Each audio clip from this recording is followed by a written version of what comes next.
বড়লেখায় bank থেকে টাকা উত্তোলন শেষে ফেরার পথে দিনে দুপুরে ছিনতাইয়ের ঘটনা ঘটেছে।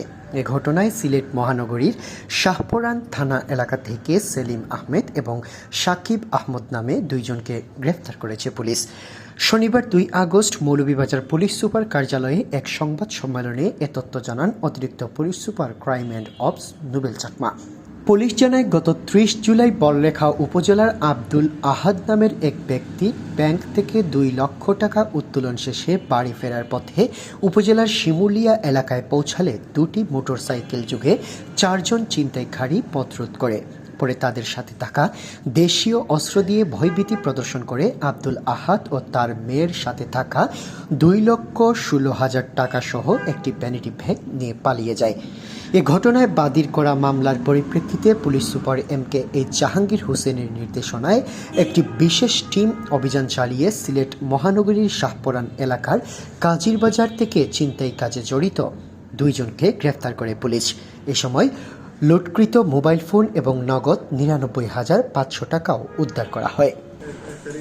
প্রিয় সাংবাদিকবৃন্দ, আপনারা জানেন গত 30 জুলাই বৃহস্পতিবার বড়লেখা থানাধীন শিমুলিয়া নামক জায়গায় একটা দস্যুতার ঘটনা সংঘটিত হয়। ওখানে হচ্ছে একজন ব্যক্তি আব্দুল আহাদ নামে একজন ব্যক্তি, সে ব্যাংক থেকে 2 লক্ষ টাকা তুলে নিয়ে গিয়ে বাড়িতে যাচ্ছিলেন। তো পথিমধ্যে শিমুলিয়া যখন পৌঁছেছেন তখন 4 জন সন্ত্রাসী তারা 2টা মোটরসাইকেলে করেছে, তাদেরকে আটকানোর পরে ধারালো দা দেখিয়ে তাদের কাছ থেকে জোরপূর্বক ছিনিয়ে নেয়। তো এই ঘটনার পরে আমাদের পুলিশ সুপার মহোদয় আমাদের বিশেষ একটা টিম করেন। আমি কুলাউড়া সার্কেল সহ ওসি ডিবি এবং আমাদের যে অফিসার আছে সবাই মিলে আমরা একদম ঐকান্তিক প্রচেষ্টার ফলে সিসিটিভি ক্যামেরা ফুটেজ অ্যানালাইসিস করছি।